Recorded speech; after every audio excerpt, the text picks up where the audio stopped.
Eu sou o Alan Silva. Eu tenho uma empresa, na verdade, uma startup que foi incubada dentro da Universidade Federal de São Carlos.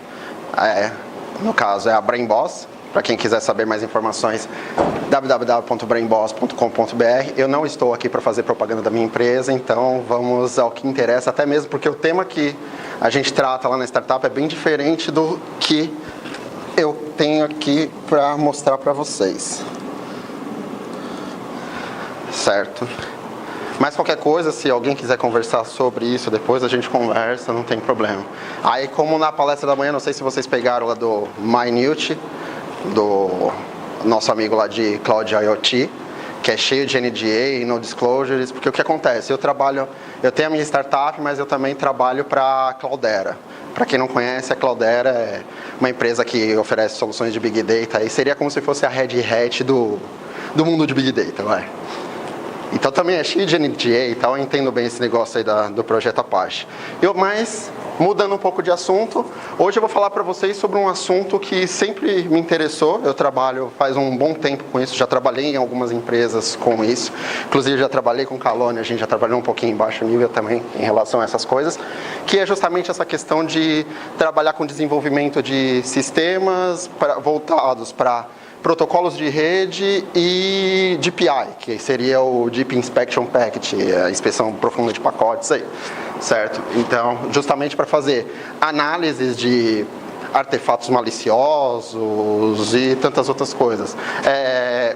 Falando um pouquinho sobre mim, então meu skill ele vai, desde desenvolvimento, eu costumo me definir como desenvolvedor de ferramentas de segurança e desenvolvedor de sistemas de rede, no caso. Esse tema foi o tema que eu trabalhei na minha dissertação de mestrado, implementação inicial da RFC 6897, por isso que tem esse nome aí, meio acadêmico, vamos chamar assim, certo? Que, na verdade, nada mais, nada menos do que criar uma API, certo? Uma interface para que programadores possam utilizar o protocolo Multipath TCP, certo? Então, chega de lenga-lenga e vamos lá ao que interessa, certo? Então, aqui um roteirinho básico aí, certo? Do que eu vou estar falando. Introdução, porque eu acredito que muitos... tem o nome TCP no meio, então muitos já imaginam, deve ser alguma coisa relacionada ao TCP, com certeza. Mas tem toda uma explicação do porquê, certo? Falar um pouquinho sobre o protocolo em si, o Multipath TCP, até para vocês entenderem as motivações. Falar um pouco da RFC 6897, que justamente foi o intuito desse trabalho, foi o desenvolvimento dessa API aí, certo? Falar um pouco da implementação, dos testes e uma conclusão rápida, certo? Então, o que acontece? Existem vários estudos utilizando o protocolo TCP, porque, assim, muita gente reclama, o protocolo TCP já é defasado, o protocolo TCP precisa de várias atualizações, o protocolo TCP precisa acompanhar o hardware dos dias atuais. No caso aqui, por exemplo, o que acontece? Muitos dos hardwares atualmente, quando eu falo de hardwares, dispositivos móveis e coisas do tipo, você vai ter mais de uma interface. Você vai ter uma interface, por exemplo, num dispositivo móvel. Você vai ter uma interface 3G, você vai ter uma interface Wi-Fi e outros casos de uso aí. E o que acontece? Hoje, o protocolo TCP natural, justamente pela sua característica, ele acaba não dando suporte total a esses protocolos, ou seja, eu não consigo utilizar mais de uma interface ao mesmo tempo se eu utilizar o TCP normal. Por isso que existem essas, como é que eu posso dizer, essas expansões do protocolo, esses estudos. Existe uma grande área de estudo acadêmica, inclusive, várias universidades ao redor do mundo, que nem esse trabalho, por exemplo, eu fiz em conjunto com o Simula. Para quem não sabe, o Simula tem esse nome por causa daquela linguagem de programação Simula. Então, o laboratório da Universidade de Oslo, na Noruega, tem esse nome por causa da linguagem de programação, e eles também trabalham com essa questão de protocolos de múltiplos caminhos. E aí, o que acontece? Como eu estava falando, a maioria dos dispositivos end-host hoje, usando como comum o celular, você não vai ter múltiplas interfaces. Então, eu não consigo usar de forma simultânea. Por isso, eu preciso dessas expansões no TCP, certo? E aí, o que acontece? Com isso, surge um comitê. Por que a gente fala de RFC? Antes, deixa eu explicar um pouco, porque tem toda a questão de, tipo, eu tenho um comitê gestor que gera documentações, eu tenho um grupos de estudos que geram documentações, que são coordenados pelo IETF, que é o grupo de força-tarefa da Internet Engineering Task Force. Então, o que acontece? Você acaba criando grupos de estudo para poder desenvolver novas soluções, novos protocolos e novos dispositivos. Então, por exemplo, se eu quero uma coisa que está muito na moda dentro de redes hoje, que a gente fala muito dentro de redes de computadores, que são as redes SDN, que para nós programadores é a coisa mais linda do mundo, porque tipo, você não vai precisar de sysadmin nem nada, porque o que acontece? O cara vai ter que saber programar para mexer com rede. Então, tem todo um grupo de estudo que envolvem várias empresas também, tipo Cisco, Huawei, todas aquelas empresas que vocês já conhecem aí do mercado, que juntam várias pessoas para poder discutir qual que é a melhor forma de usar o protocolo, como o protocolo será utilizado e coisas do tipo. Dentro desse comitê do IETF, a gente tem um grupo de estudo também para protocolos de múltiplos caminhos. E tem um grupo de estudo específico do Multipath TCP, que hoje quem coordena bastante, inclusive, é uma universidade da Bélgica. Eles têm um grupo de estudo muito forte lá sobre o Multipath TCP, e esses caras são os caras que desenvolveram o suporte a Multipath TCP dentro do kernel do Linux. Ou seja, o desenvolvimento... a pilha mais avançada que a gente tem hoje, assim, para utilização, é justamente dentro do kernel do Linux. Existem outras distribuições, existe uma outra universidade na Austrália também, um grupo de estudo dentro da Universidade de Swinburne, que eles fizeram uma pilha para os sistemas BSD, só que essa pilha ainda não é recomendável se utilizar porque ainda também está em desenvolvimento. Então hoje, se eu quero usar o Multipath TCP, eu preciso utilizar ele dentro do Linux, no caso, certo? Então, aí o que acontece? Com o protocolo Multipath TCP, eu consigo fazer o quê? Eu consigo explorar melhor esses recursos. Por que eu consigo explorar melhor esses recursos? Lembra que eu falei anteriormente que eu tenho múltiplas interfaces, certo, nos dispositivos e eu não consegui utilizar. Com o Multipath TCP, o que acontece? Eu vou falar mais para frente, eu consigo criar, a partir de uma única conexão TCP, múltiplos caminhos para poder utilizar essas várias interfaces que eu tenho dentro do meu dispositivo de forma simultânea, certo? E aí, com isso, claro, eu tenho 3 vantagens aí. Vou ter a agregação de banda, vou conseguir fazer uma agregação real de banda, juntando as 2 interfaces que eu tenho no dispositivo. Vou conseguir, tipo, resiliência, com a capacidade de manter a conexão ativa, caso, por exemplo, a minha interface 3G caia, eu vou poder passar automaticamente para o Wi-Fi e vice-versa, certo? E consigo também fazer a utilização de múltiplos caminhos a partir de uma conexão TCP. Ou seja, utilizar múltiplos caminhos a partir de uma única conexão, vocês vão ver que surgem várias ideias também futuras de pesquisa que dá para fazer com isso também. Certo? Então, aqui uma analogia básica aí. Então, o que acontece? À esquerda, eu tenho uma torneira comum, certo? O TCP com single path, com caminho único, como se representasse a torneira ali saindo fluxo de água único. E na direita ali, o meu kernel com suporte MPTCP, que na verdade representaria um chuveiro, né? Que também eu vou ter a saída de água, mas com diversos fluxos ao mesmo tempo, criando uma agregação aí no caso. Acho que essa, assim, é uma das melhores analogias que tem, inclusive, para explicação do protocolo. Certo? Só que aí o que acontece? Hoje, um dos principais, eu tenho uma versão estável, como eu disse para vocês, ela não é aplicada ao kernel, ela não está upstream ao kernel do Linux. Na verdade, você tem que pegar um conjunto de patches ainda, porque o que acontece? Ainda ela está em caráter experimental. Certo? Então, por isso, várias correções precisam ser feitas, algumas correções precisam ser feitas, mas é uma versão bem estável. Tipo, hoje eu consigo já trabalhar com a série 4, consigo trabalhar com 2, 3 e 4. A última versão do MPTCP ela já tem suporte à série 4 do kernel. E dá para usar, dá para fazer bastante coisa. A única diferença é que o que acontece? Você não vai ter o suporte nativo, você vai ter que baixar esse conjunto de patches e aplicar esses patches para poder fazer a utilização. Certo?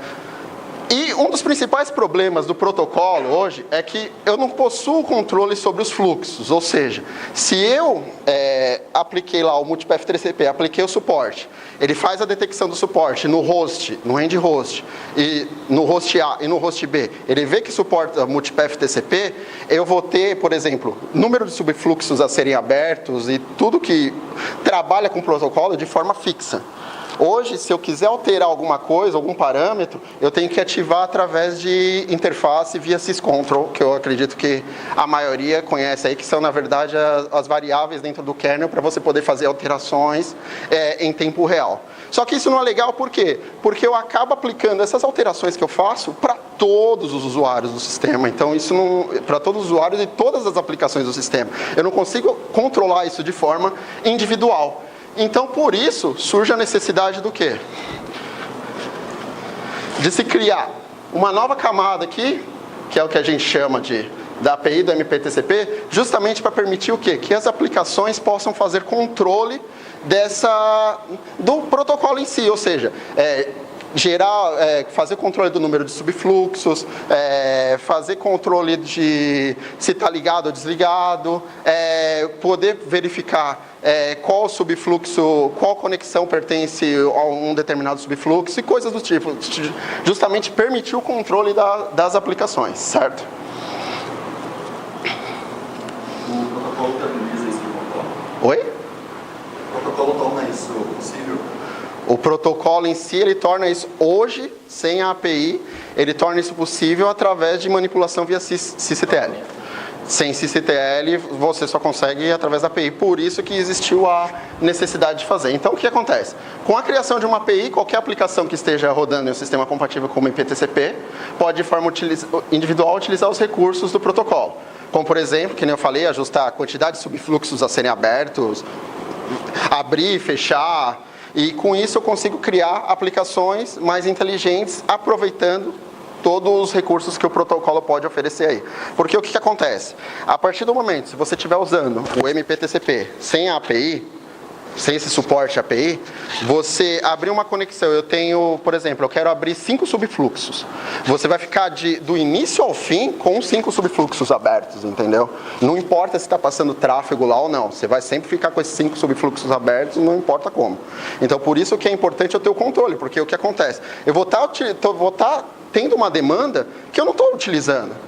Então, eu vou estar com um subsocket aberto lá que eu não estou utilizando e eu podia dar um close nesse cara. Só que eu não vou conseguir dar close por quê? Justamente porque a aplicação não tem nenhum tipo de controle. Por isso, tem a necessidade de uma API aí para você poder efetuar esse controle. Certo? Então, desculpa, isso. Então, assim, o que motivou a gente?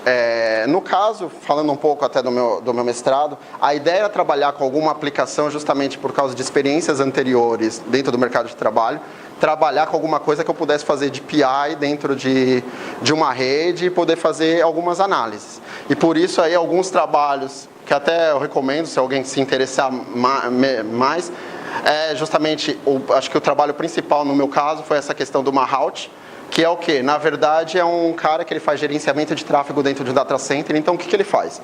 Ele analisa cada pacote TCP que está passando dentro do end host, certo? E aí, se ele detecta... Antes, eu esqueci de falar uma coisa. A gente tinha um problema, porque, tipo, quando a gente está falando de academia, sabe? Tipo, eu tenho um problema, aí eu tenho que fazer um estudo do problema e encontrar a solução para esse problema. Certo? Então a gente tinha um problema que era a questão dos fluxos elefantes. O que são os fluxos elefantes? São aqueles fluxos grandes, muito grandes, que geram um certo volume na rede e acabam utilizando a janela de congestão do protocolo TCP por muito tempo, e com isso você acaba tendo jitters e acaba tendo outros problemas decorrentes da rede. Então, o que acontece? A gente precisava detectar esses fluxos elefantes. Então, o primeiro trabalho que a gente achou era justamente essa questão aí do Mahout, que ele fazia o quê? Ele fazia uma análise de todos os pacotes que estavam passando no end host, ou seja, saindo das máquinas dos usuários, e aí ele faz a análise do TCP, do pacote TCP que está passando ali, ele consegue ler o payload do pacote, E aí o que acontece? A gente, dentro do TCP, eu não sei, eu acredito que a maioria aqui conheça, a gente tem áreas reservadas dentro do cabeçalho. Então, se ele detectava que um possível protocolo, que um possível pacote, um possível fluxo era um pacote, era um fluxo elefante, o que ele fazia? Ele carimba nessa área reservada, ele faz um carimbo ali, ó, esse é um possível fluxo elefante, e encaminha isso para a rede. Aí o que acontece? Só que na rede aqui eu estou falando de uma rede SDN. Então, eu vou ter um controlador SDN que vai receber esse pacote e vai analisar, opa, esse cara aqui é um possível fluxo elefante, então vou fazer um encaminhamento dele para uma rota melhor para eu não afetar os outros recursos da rede, certo? Outro trabalho também que foi muito importante aí foi essa questão dos socket intents. Então, o que são socket intents? É justamente a questão de você poder oferecer recursos de inteligência para você poder melhorar as suas aplicações, como por exemplo, para você poder fazer análise das suas aplicações em tempo real através da utilização de informações que o socket traz, como tamanho do socket, tamanho da janela e coisas do tipo, e com isso você consegue criar aplicações mais inteligentes, certo? E aí tem um outro trabalho também, que é justamente do grupo de estudo lá do MPTCP, que são os principais responsáveis hoje pelo desenvolvimento do protocolo multipath TCP dentro do kernel do Linux, que eles também começaram a desenvolver uma API que acaba sendo bem semelhante aí, certo? Justamente por causa dessas necessidades. Então, falando um pouco mais do MPTCP, ele é o quê? Ele é uma extensão do protocolo TCP, que foi definido pelo IETF, certo? Através da RFC 6824. Então, ele tem uma RFC que define como o protocolo deve funcionar, que são justamente aquelas perguntas que o Danilo acabou fazendo. Então, tem toda a definição lá de como o protocolo deve funcionar, só que de forma fixa, sempre de forma fixa, ele não vai trabalhar de forma dinâmica, certo? Dando a possibilidade de uma conexão TCP, então tem uma conexão simples TCP, que por padrão é single path, poder funcionar como uma conexão com múltiplos caminhos aí, certo? Que resulta numa maior diversidade dos dados em uma conexão. Certo? Então, aí uma visão geral do protocolo MPTCP. Então, como que funciona? O legal, a grande sacada, e que eu não falei anteriormente, é que nos estudos, quando você faz um estudo de expansão, ou estudo de, vamos chamar de modernização do protocolo TCP, duas coisas devem ser observadas. O que normalmente a gente observa quando a gente vai querer melhorar um protocolo? Ou a gente reescreve um novo protocolo, certo? Que nem foi o caso, não sei se vocês conhecem, do SCTP, que é um protocolo hoje muito utilizado em redes telecom, que na verdade foi um protocolo para ser o substituto do TCP em certas ocasiões. Inclusive, ele já tem toda essa questão de múltiplos caminhos e tal, ele já tem toda essa questão nativa. Só que o que acontece? Você já tinha uma grande massa de usuários que aderiram ao TCP. Então, essa massa de usuários já que utiliza o TCP, que é praticamente o protocolo padrão que a gente utiliza dentro da internet, utiliza como sistema de comunicação, eu não podia perder não tem como perder essa base. Então, por isso, o protocolo acabou por um tempo sendo deixado de lado. Outra coisa, quando você vai fazer uma expansão do protocolo, é justamente essa. Você aproveitar o protocolo já existente, no caso, o protocolo TCP, e fazer alterações utilizando os recursos já existentes. Então, aqui a grande sacada é o quê?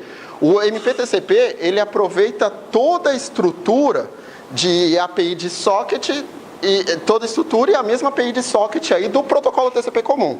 Então, é da mesma forma que você abre, por exemplo, na sua aplicação, você tem o socket open, socket close, é justamente o que acontece. Eu faço uma expansão, eu adiciono, na verdade, novas flags, para você poder fazer a utilização do protocolo MPTCP de forma transparente e sem modificar o que você já conhece, entendeu? Então, com seus conhecimentos que você tem hoje de desenvolvimento de sistemas para redes, abre e fecha socket, faz todo aquele controle de janela, tudo isso você já vai aproveitar dentro do MPTCP justamente por ele usar a mesma estrutura aí, certo?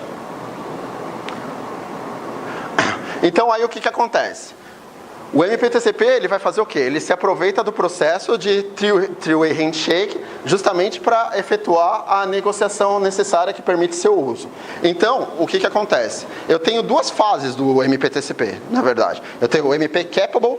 O que é o MP Capable? Na verdade, no primeiro subfluxo, eu vou fazer um envio desse MP Capable eu tenho o host A, sempre lembrando. em uma comunicação básica, tem o host A, host B, certo? Então, o que acontece? Eu mando um MP Capable, certo? Eu mando um pacote SYN com um MP Capable pro host. Caso o host B não tenha suporte ao MPTCP, ele vai me responder com um SYN mais ACK falando, cara, eu não tenho suporte ao MPTCP. E aí o que acontece? Eles continuam a comunicação de forma transparente, utilizando o protocolo TCP ainda, certo? Caso ele informe que tenha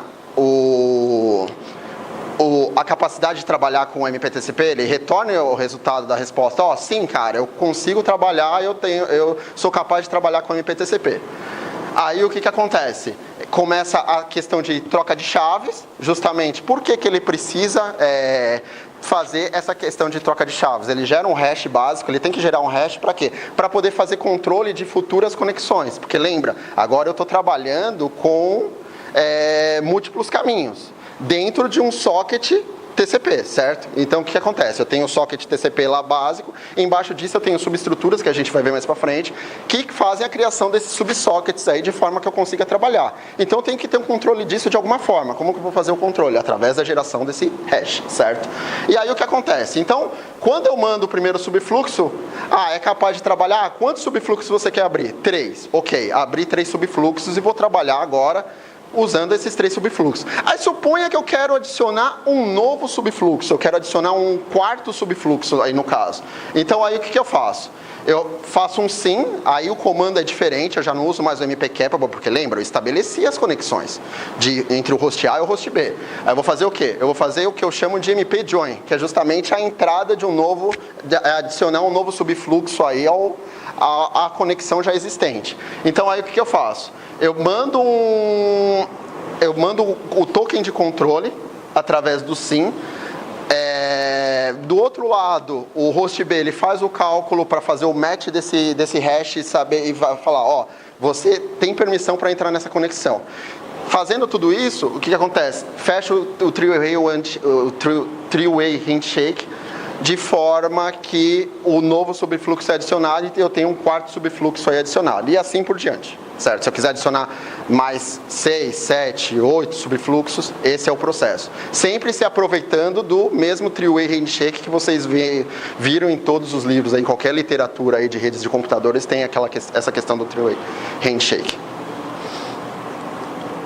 Certo? Então aí o que acontece?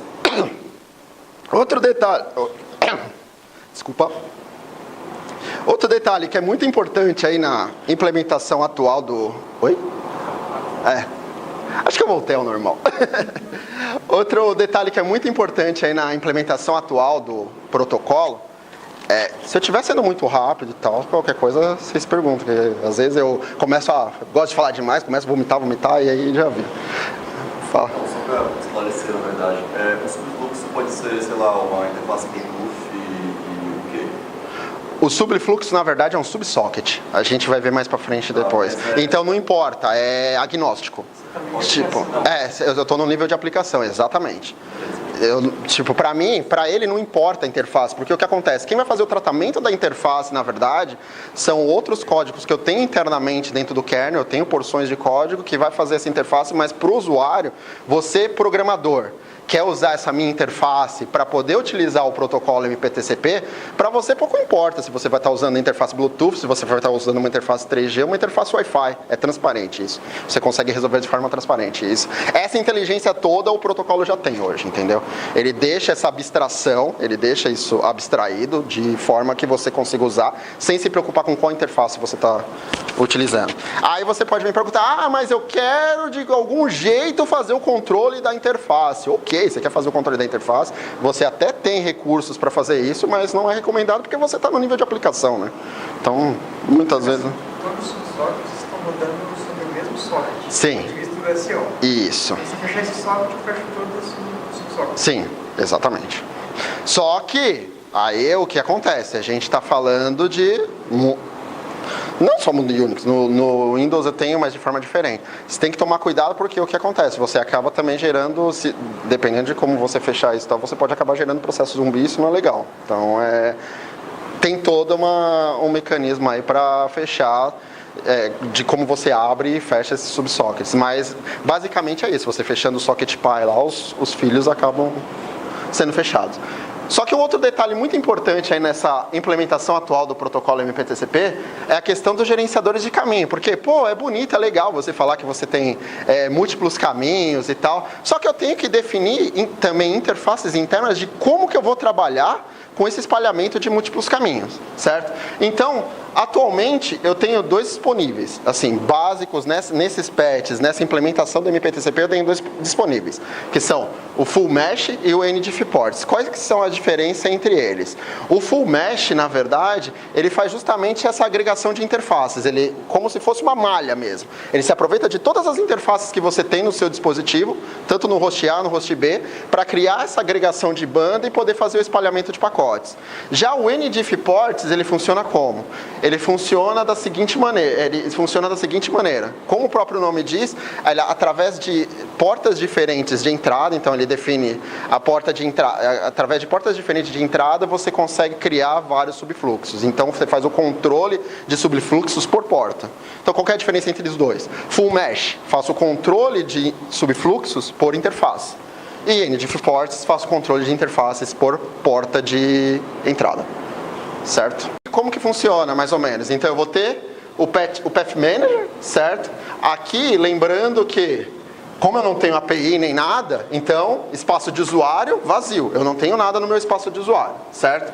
Eu vou trabalhar somente no espaço, no kernel space. Então, eu vou ter lá esse meu gerenciador de caminhos, suponha que eu escolhi, o NDIF Ports. E aí o que acontece? Eu tenho uma função, lembrando que funções em branco aqui, tipo os quadrinhos em branco são funções já nativas do TCP e funções aqui em cinza claro são as implementadas pelo MPTCP para poder permitir isso. Então aí o que acontece? Chama a função dentro do kernel para fazer a inicialização do subsocket, certo? Que seria o MPTCP init4 subsockets. Claro. Aí você pode me perguntar, init4, você está falando em IPv4, e aí, você tem IPv6? Sim, tem o suporte em IPv6 também. Basta mudar, tipo, ao invés de init4, eu vou fazer a chamada de init6, só que você consegue fazer esse controle direto aqui no Path Manager, caso você esteja trabalhando com IPv6. Então aí o que eu faço? Crio a interface aqui, faço a adição do socket, faço o bind do socket, todo aquele processo básico que você faz na interface, que você passa isso como um parâmetro, o kernel utiliza aqui embaixo para poder fazer aí todo esse controle de subfluxos string do MPTCP no caso.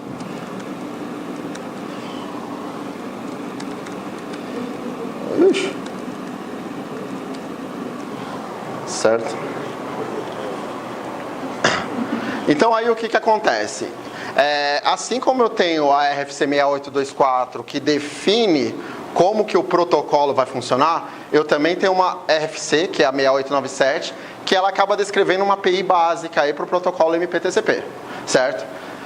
O que é a API? Ela consiste num conjunto de novas funcionalidades que vão ser associadas a esse socket MPTCP. Lembra que eu falei que eu utilizo toda a interface TCP, eu utilizo a interface já existente de socket TCP para poder fazer essa expansão? Então é justamente isso, eu faço uma associação aí de novas funções, certo? E com isso eu consigo utilizar, para alterar propriedades, certo? Ou seja, fazer um set e fazer get aí para poder recuperar informação dentro de uma conexão, certo? Então, quais são as funções descritas aí na RFC 6897 para a criação dessa API? Então, eu tenho o TCP Multipath Enable, que é a flag de on-off, certo? Tem o TCP Multipath ADD, que aí é onde está a grande sacada, o grande lance, que é justamente fazer a questão do MP Join, só que isso via API, eu poder adicionar um novo subfluxo à conexão, certo? Tem o TCP Multipath Remove, porque assim como eu adicionei, eu preciso remover também subfluxos para poder ter um melhor controle, certo? Então, que ele faz a remoção, que é justamente aquilo que você estava comentando, Vanderlei, eu poder fazer o socket close, passando essa flag aí, eu consigo passar alguns outros parâmetros, consigo fazer o controle ou por um único subfluxo que eu quero fechar, ou então a conexão inteira. A questão do MPTCP Multipath Subflows, que aí eu utilizo para fazer a recuperação de pares de endereço atualmente utilizados por subfluxos MPTCP, e o ConID para eu pegar justamente lembra aquele hash que é gerado? O hash que é dentro do MP-Join, eu tenho que ter uma função também para poder recuperar esse cara e poder utilizar ele dentro das conexões já existentes aí, para poder recuperar. Então aí o que acontece? Eu tenho uma tabelinha básica de operações descritas na API do MPTCP. Então, lembrando que é basicamente o que? Getters and setters. Tipo, quando você está trabalhando com socket internamente, dentro do kernel do Linux, ou... Eu não lembro direito como funciona no Windows, mas acredito que deve ser a mesma coisa. Mas falando de Unix, a gente sempre referencia como getters e setters. Então, o que acontece? Para o enable, eu vou ter um get MPTCP, eu vou ter um get enable, eu vou ter um set, certo? Para o ADD, como eu estou querendo só adicionar subfluxos, adicionar novas conexões, não tem a necessidade de eu recuperar essa conexão. Então basta eu adicionar. Então eu vou ter só um set. No caso do remove é a mesma coisa. Não tem o porquê eu querer recuperar, eu querer saber o que está acontecendo com o remove. Então eu vou ter só também um set para poder avisar, ó, remove esse subfluxo. Já no caso de quantos subflows eu tenho em uma determinada conexão e qual que é o ID da minha conexão, eu estou recuperando a informação. Então é importante que eu tenha get, só que eu não vou estar setando. Então não tem a necessidade de eu ter setter. E aí o que acontece? Como a gente já falou, né, essa API de socket ela acaba sendo implementada diretamente na pilha TCP do sistema operacional, no espaço de kernel. Então, tipo, tivemos que ir lá escovar bit, como o Vanderlei adora falar aí, tipo, tivemos que fazer uma escovação de bit e implementar algumas funcionalidades lá dentro de kernel. A API em espaço de kernel, ela utiliza linguagem C, claro, né? Eu estou falando de kernel, normalmente a maioria dos kernels são desenvolvidos em C. Em alguns casos C++, tudo bem, mas não vamos entrar nessas discussões, não vamos entrar nesse mérito, certo? Então, basicamente, eu estendi o quê? O do TCP set socket e o do TCP get sock opt, que são encontrados lá dentro do TCP.c, dentro da stack, ou IPv4, IPv6, em qualquer código do kernel do Linux aí. Certo? Então aqui eu tenho um diagrama básico que demonstra como que funciona e como que é o funcionamento interno de um socket com suporte ao protocolo MPTCP, certo? Então o que acontece? Eu tenho aqui a camada de aplicação, eu tenho o meu socket básico, então eu vou fazer o socket open, certo? Fiz o socket open, o que vai acontecer? Eu vou estabelecer aqui uma conexão MPTCP, a conexão MPTCP ela vai criar um TCP-sock, certo? Que seria um meta-sock. Só que esse meta-sock aqui, quando eu falo, lembra, cinza pertence ao MPTCP, branco, TCP normal. Então o que acontece? Esse meta-socket aqui, ele vai fazer o quê? Ele vai ter ponteiros de função, olha, agora os caras vão me bater, ponteiro, falar em ponteiro ferrou, tipo... que vai fazer o quê? Vai apontar justamente para a criação de um novo subfluxo MPTCP, então todo o controle eu faço através de ponteiros dentro da minha estrutura. Então essa estrutura ela vai ter um espaço para receber informações sobre o TCP, o MPTCP socket, na verdade, porque eu vou ter dois tipos de socket. Tem o TCP socket e vou ter agora o MPTCP socket dentro desse cara aqui através de ponteiro, certo? E eu crio uma estrutura aqui que eu chamo de chain block, que é justamente para eu fazer o quê? Fazer a agregação das conexões MPTCP que estão sendo criadas. E aí, qual que é a sacada? Dentro desse chain block, que é onde eu tenho as referências para os vários subfluxos criados, eu consigo fazer o quê? Eu gero um novo subfluxo TCP, aqui eu consigo instanciar uma estrutura de TCP socket comum, e com isso eu consigo fazer N estruturas de TCP sockets comum e faço o controle através dessa subestrutura aqui, certo? Tudo bem? É um pouco chatinho, mas a grande sacada, assim, resumindo, é o quê?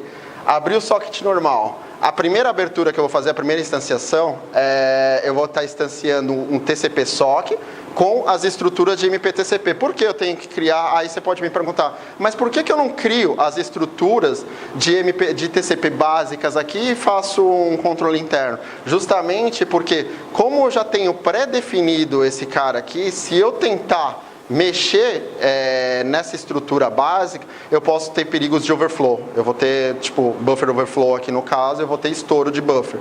Então, por isso é necessário criar ponteiros para fazer esse controle interno do MPTCP aqui na pilha de socket. E com isso, através desse controle interno, eu acabo herdando coisas do TCP socket e acabo criando novas conexões aqui a partir desse cara, entendeu? Essa é a grande sacadinha aí do MPTCP, no caso. Certo? Então, em uma visão geral, o funcionamento da API ela vai ser feita como? Então, tem a sua aplicação aqui, que está usando o socket comum. Quanto tempo eu tenho ainda?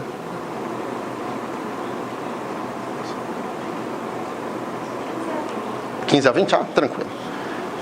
Então o que acontece aqui? Eu tenho a minha aplicação, certo? Que utiliza a API padrão de socket. Então, o que acontece? Faço um set sock opt, só que agora, quando eu quero fazer a chamada do MPTCP, a gente vai ver mais para frente, eu utilizo as flags que estão implementadas, e aí ele faz o quê? O set sock opt, ele vai fazer a chamada do TCP multipath ATD, e com isso eu consigo adicionar novos subfluxos aí, certo? Nesse trabalho, basicamente, justamente por até se tratar de um trabalho de mestrado e tal, e tempo escasso e curto, e que meu orientador não me escute, mas digamos assim, eu perdi, 2 anos tentando explicar para ele como que funcionava o negócio do tempo, e 6 meses para implementar, mas que meu professor não me escute. Basicamente foi isso. E aí o que acontece? Então as funções implementadas nesse trabalho foram, tipo, o TCP Multipath Enable, o ConID e o ADD. Tô brincando, hein, Fábio? Tipo, leva a sério não. Então aí o que acontece? Então as funções que a gente implementou aí em nível de kernel para estender a API, então, no caso, foi justamente aqui. Como eu tô falando, lembra aquela questão da separação do get e o set? Então aqui eu tenho, o enabled, a checagem de informações e tal sobre o protocolo implementadas no get, certo? Porque eu preciso recuperar essa informação. E no set eu acabei implementando apenas, tipo, se está habilitado e o ADD. Aqui é a interface básica, né, dentro do kernel do Linux, lá no tcp.c, que define toda a API de socket. Então, tipo, se você quer fazer alguma modificação em nível de kernel para poder mexer com sockets e coisas do tipo, você acaba trabalhando obrigatoriamente com essas duas funções aí, que se baseiam, na verdade, em switch cases, e aí lá dentro desses switch cases você acaba definindo as funções que você quer.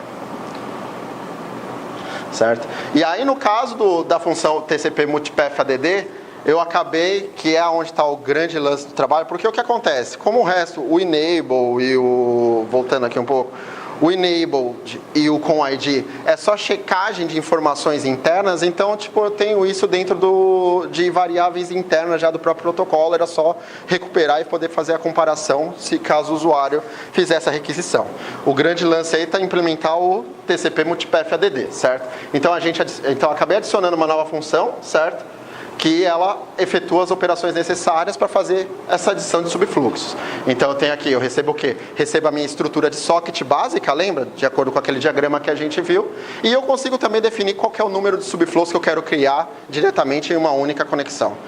Basicamente, tipo, você faz todas as instanciações de socket e dependendo, para você definir o número de subflows, você acaba fazendo um forzinho aí da vida lá dentro e um controle de fluxo dentro do kernel, no caso, para você poder definir qual que é o número de subfluxos que você abre.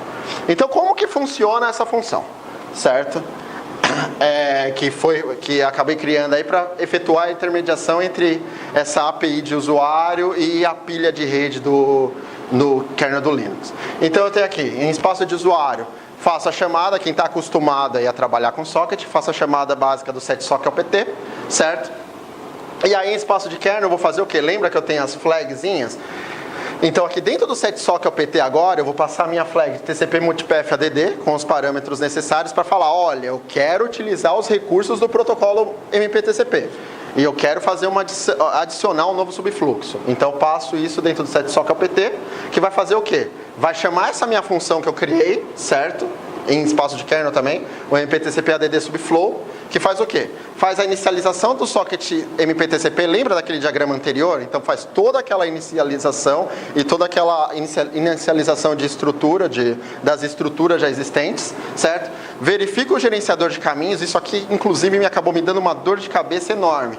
Porque o que eu tive de kernel panic estourando aqui por causa disso aqui, tipo, inexplicável. Eu perdi praticamente uns dois meses com isso. É importante, sim, por quê? Porque lembra que eu falei no início? A questão do gerenciador de caminhos, ela define o quê? Ela define como que eu vou trabalhar com o protocolo. Isso é muito importante. Se eu vou trabalhar fazendo agregação por interfaces ou agregação por portas. Então, por isso que é necessário você fazer essa verificação, essa checagem antes, porque senão, digamos que a sua função ela fica perdida, ela não sabe como trabalhar. E agora, eu vou fazer agregação de interfaces ou eu vou fazer criação de subfluxos através de porta de entrada? Então, é importante verificar isso aí, certo? E aí eu faço a definição do par de endereços, porque eu tenho que ter o host A e o host B e eu tenho que ter um controle de endereços internos, porque lembra, todo socket eu faço um bind. Quando você faz um bind no socket, nada mais é o quê? Que você está oferecendo para ele aquela tupla de 4 níveis, é tipo endereço de origem, destino, porta origem, porta destino. Então eu tenho que fazer essa definição aí. E com isso, tendo todos esses parâmetros setados, eu vou dentro da estrutura lá do MPTCP e chamo novamente o init4 ou init6 subsockets aí, no caso, para fazer a instanciação desse novo subfluxo. Certo? E aí o que acontece? Então, aqui um exemplo de como que eu faço a chamada aí dentro do protocolo, dentro da minha aplicação. No caso aqui eu dei um exemplo de chamada em linguagem C, mas eu acabei fazendo testes também com outras linguagens. Tipo, fiz o teste com Python e estava querendo fazer com Go também, mas não deu muito tempo, certo? E aí preferi, como o tempo estava correndo, porque aqui é run, Alan, run, então eu tive que falei, vou fazer no que é mais fácil para mim. Implementei em C mesmo e acabei fazendo esse cara aí. Então, basicamente, você tem o quê? Você tem o getSocketPT, aí você vai ter o file descriptor do socket, né? Qual que é o protocolo que você está usando, no caso, o TCP. E aí, aqui, o importante, porque lembra, quando você está setando um socket normal, você tem toda essa estrutura, só que esse cara aqui, ele não existe, que é a nova flag que eu quero passar, entendeu? Para falar, olha, eu quero trabalhar com o multipath TCP. Então, esse aqui, ele vai fazer o quê? Ele vai resgatar para mim qual que é a conexão, recuperar o com ID para eu poder fazer operações, por exemplo, depois de poder deletar e poder adicionar um novo subfluxo, que nem aqui no caso, esse é o processo para a criação de subfluxo. Eu tenho que pegar primeiro, recuperar o com ID, certo? Recuperei esse com ID, o que acontece?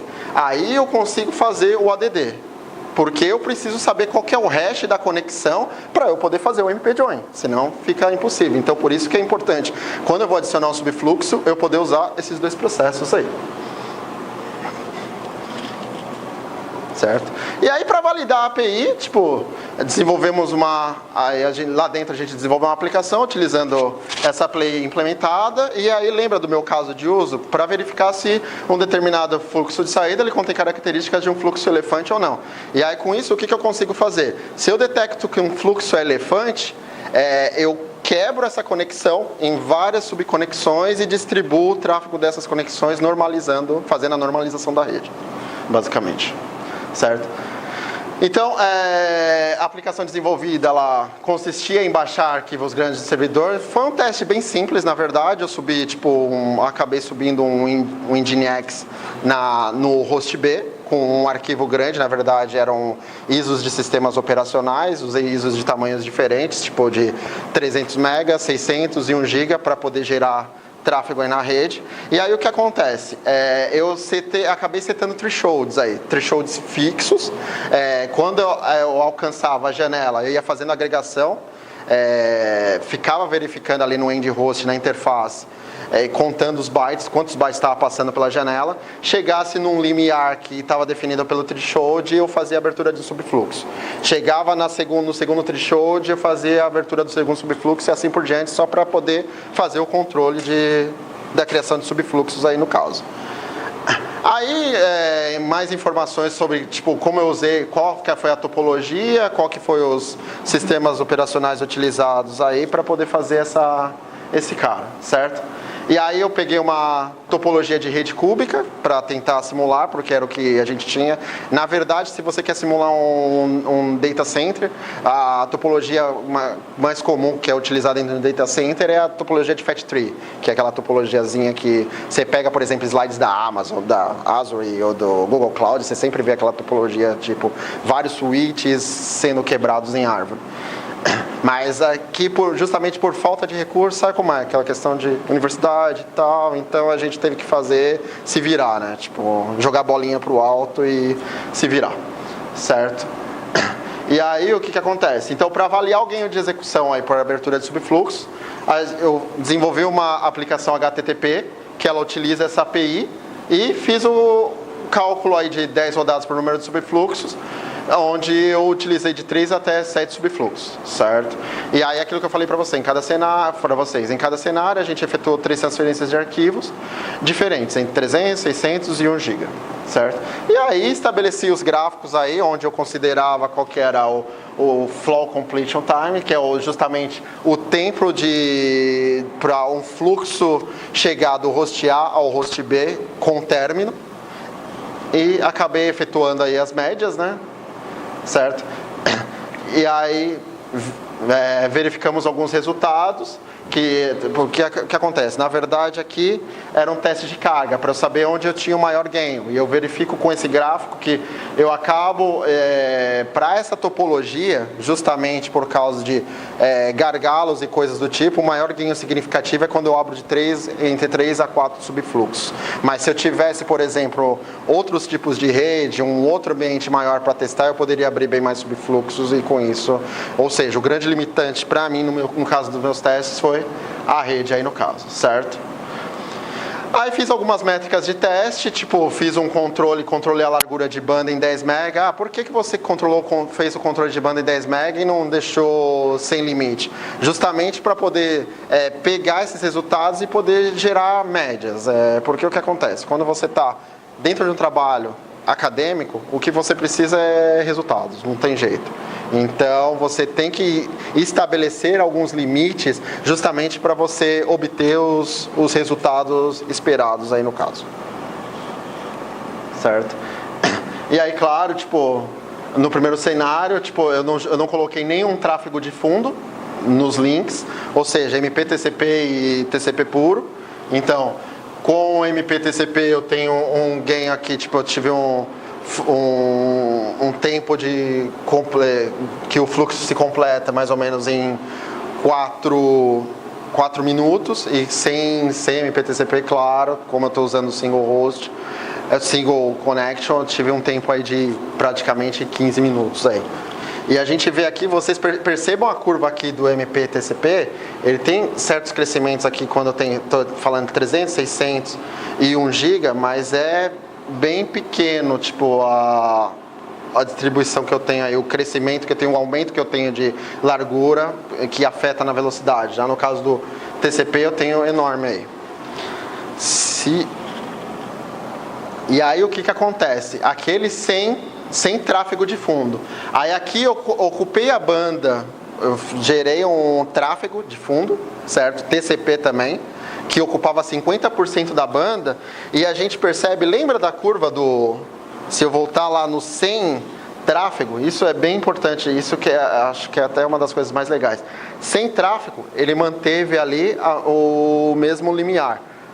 Quando eu coloco um tráfego aí de 50% ocupando a banda, ele ainda continua mantendo o mesmo controle, o mesmo limiar, enquanto o TCP se perde justamente por causa da concorrência, vai lá para cima.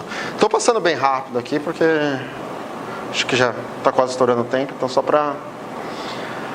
E aí o que acontece? Então, através desses testes aí, a gente consegue demonstrar alguns benefícios do protocolo Multipath TCP. Eu vou contar um segredinho aqui para vocês, que inclusive na apresentação, quando eu fui fazer a defesa, ficou bem claro, porque o que acontece?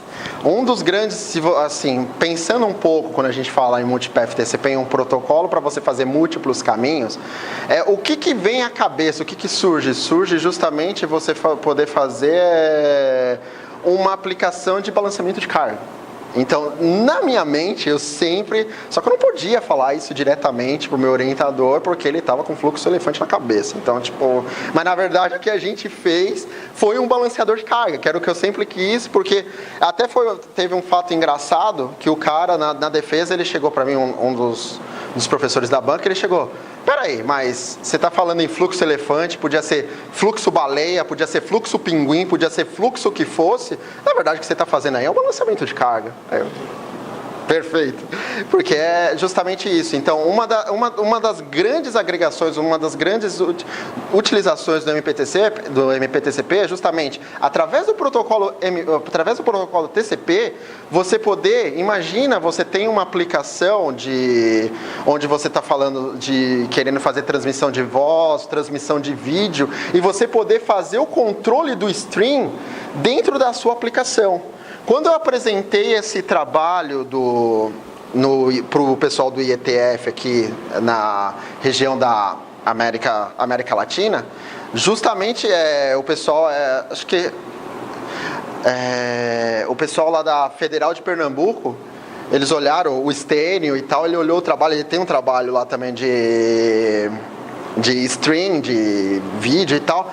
E ele falou, cara, isso aí você consegue fazer o controle das conexões e tal, como que você faz isso? E aí explicando, justamente acaba atendendo. Então, você acaba tendo ganhos na sua aplicação, você acaba fazendo, imagina, você tem um balanceador de carga que você pode implementar dentro da sua aplicação. Isso é muito bacana, utilizando recursos do protocolo ali, recursos nativos do protocolo.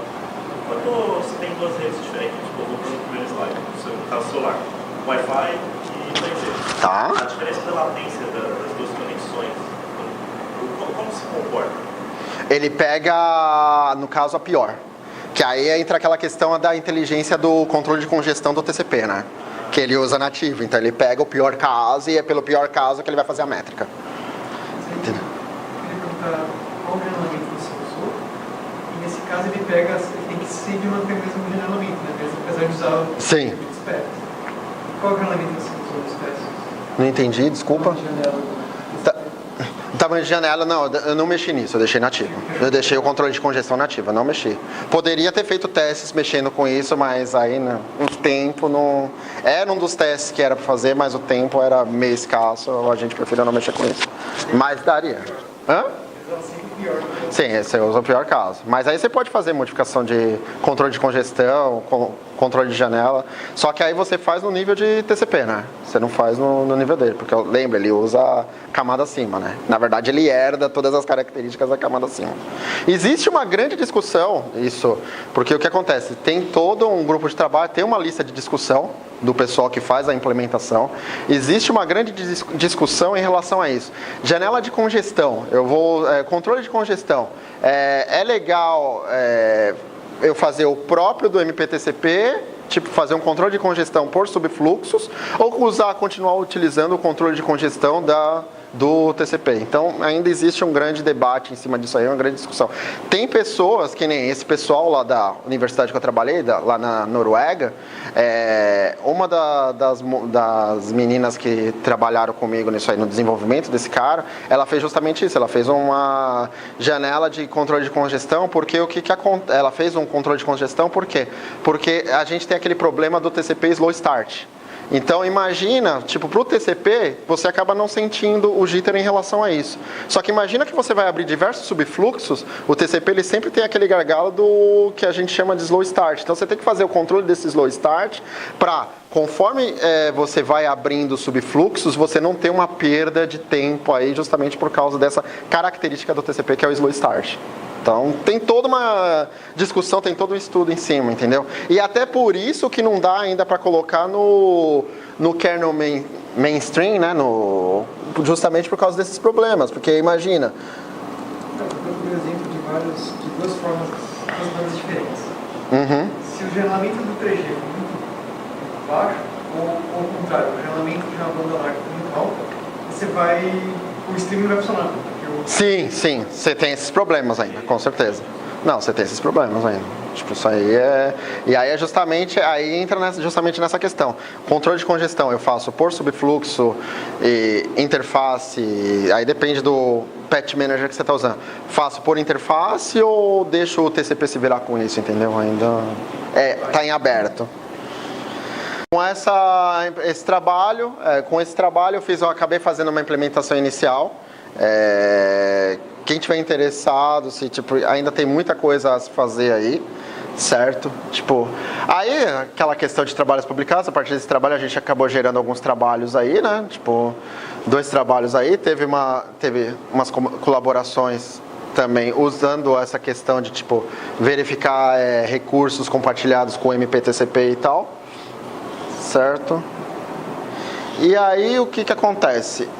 Acho que é isso. Então qualquer coisa, e-mail, esse é meu e-mail, Twitter, e eu não posso deixar de esquecer também, que é muito importante, falar um pouco aí também do nosso grupo, que é o grupo de usuários C++ Brasil, CPP Brasil, tipo, junto com o Vanderlei, aí com o Rodrigo, também acabo sendo um dos organizadores aí, mais junto com o Vanderlei. O Vanderlei, inclusive, é um dos criadores do grupo.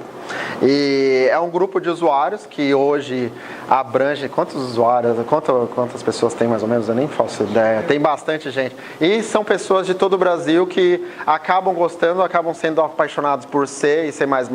Recomendo quem não conhece poder acessar aí, porque tem muita informação lá. E o legal é que a galera desde informação o nível mais goiabinha, básico possível.